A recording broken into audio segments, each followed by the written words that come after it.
E já aqui com o Dr. João Henrique. Doutor, muito obrigado pela sua participação no nosso quadro. Vamos tentar esclarecer a população, os empresários, empreendedores, a respeito dos tributos. Se é que a gente vai conseguir, né, doutor? Esse é o grande desafio, a gente entender pelo menos como que funciona. Pois é, falar de carga tributária, o texto é longo e vasto, né? Especialmente num país como o Brasil, que temos uma carga tributária extremamente onerosa e não só isso, né, extremamente complexa para que as pessoas simplesmente consigam pagar os seus tributos. Exato. A gente tem um tributo na esfera federal, 27 estados da federação e uma infinidade de mais de 5.000 municípios e que cada um tem competência para criar a sua própria legislação, né? Ah, isso é complicado, ainda mais num país com as dimensões, né, do Brasil.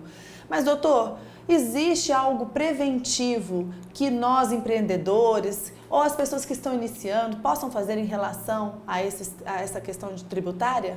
Tem sim. Eu sempre falo para os meus clientes, né, quem nos procura, que o primeiro planejamento tributário que o empresário tem, né, porque ninguém tem isso na faculdade, né? O pessoal sai da faculdade louco para trabalhar, para mostrar serviço, para aparecer, né? Mas ninguém tem uma noção de como que é a carga tributária. Verdade. Então, a primeira lição que a gente tem, né, e é um planejamento tributário muito simples de se fazer, é de se escolher qual é o regime tributário que eu vou seguir. Por exemplo, um profissional liberal, ele pode exercer o seu serviço como pessoa física, ou ele pode ser uma sociedade simples, ou ele pode ser uma sociedade inscrita no lucro real ou no lucro presumido. Essa simples escolha, que é um simples primeiro planejamento tributário, às vezes é o diferencial na vida empresarial dela, que faz com que você permaneça um ano pagando muito tributo, às vezes muito mais do que era necessário. Você falou aí de um item que tem 5 opções para um profissional liberal, por exemplo, escolher. Como que ele vai, doutor, tomar a melhor decisão para o início de carreira dele? Sempre é interessante que ele tenha um bom departamento contábil, um advogado que possa auxiliá-lo, porque quando se fala em planejamento tributário, não se para por aí.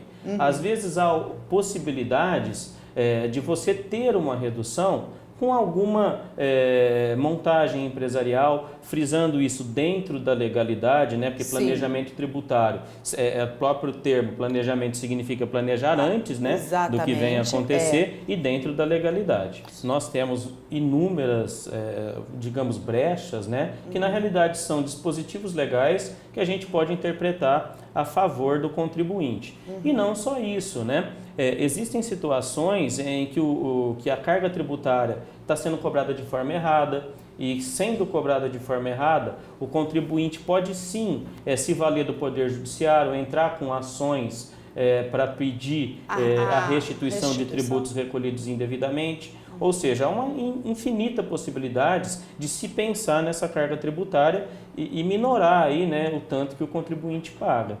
Porque isso na verdade, todo mundo quer pagar imposto, porque todo mundo quer realmente usufruir dos benefícios pelos quais eles deveriam ser destinados.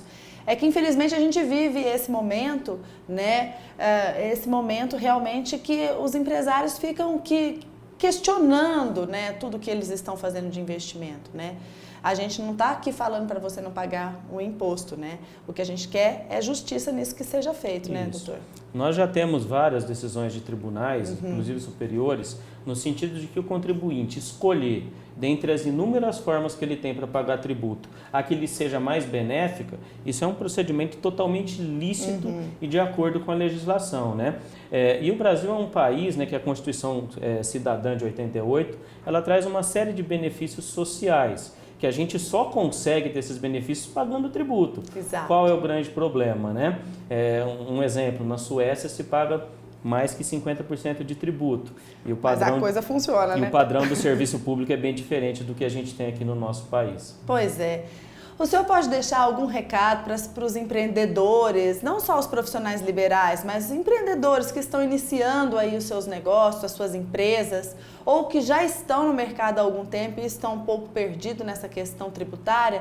O que o senhor aconselha a essas pessoas? Eles têm que estar sempre bem acompanhados, né, de um profissional do setor contábil, verificar todos os anos se o regime tributário que ele escolheu é o mais adequado e também pensar para frente, né? As empresas crescem, as empresas evoluem e o trato da questão tributária tem que seguir com o crescimento da empresa. E não desistir, né? Exatamente. Temos que fazer esse país crescer. Exatamente. Né? Resiliência é tudo, gente. Doutor, muito obrigada pela sua participação, viu? Vamos começar aí esses quadros para ajudar vocês, empresários, empreendedores, a como fazer para crescer de forma, né, solidificada e usufruir dos benefícios também, né, doutora? Exato. É isso aí, né?